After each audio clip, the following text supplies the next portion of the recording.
Sausage grown and faces done and told us all is trying and simple chance this goes up. When a bubble blood we stop with a courtly fuff will break up her flips face. There's a hun I caught with the probes in up with the cap window on thoroughfare fine with a cup with a bubble. We find monks were on the mountain fulfilling their desire. The carve of pure intention in the unforgiving stone. A vision for the future for their own and not the throne. For the clergy, not the emperor in that volatile age. They turned a different page. Where the river meets the stone, a protest carving grace. Where the river meets the stone, a solitary space. Where the ascetics and the wanderers were practicing the caves. Who sought to keep the precepts from the world's tempting waves. The Casa di Maitreya for the pure of heart. A sacred silent teaching and a work of living art.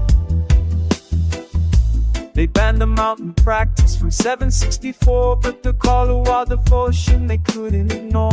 By 770, the prohibition fell and a new era of Buddhism began to swell. Saisho on Mount Hiei in a grass thatched hut wrote, "We are both waiting, the temple door was shut." Kukai wandered mountain, seeking the defiant way. Before he found his koya where his body's meant to stay. He wrote of Maitreya's kingdom, of the true teachings throne. A path for all the faithful, practice there alone. Where the river meets the stone, a poet's carved in grace. Where the river meets the stone, a solitary space. For the ascetics and the wanderers who practice in the caves. Who sought to keep the precepts from the world's tempting ways. The Casa di Maitreya for the pure of heart. A sacred silent teaching and a work of living art. And when the age of Mepo, the latter days drew near, the Casa di Colossus knew a new age of prayer. Pilgrims climbed the pathway in the 13th century light, but for most of its long history, unless noisily along the thunder runs, I had to doubt people for 1,000 years. The silence never ceased.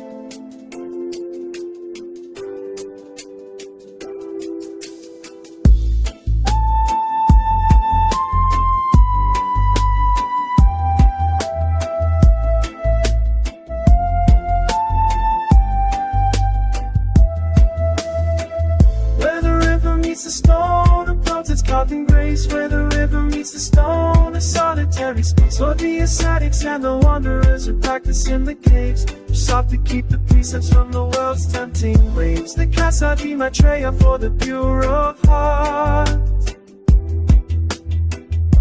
A sacred silent teaching and a work of living art.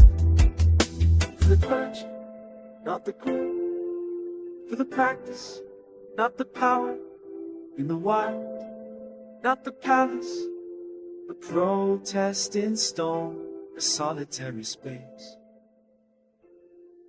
Where the river meets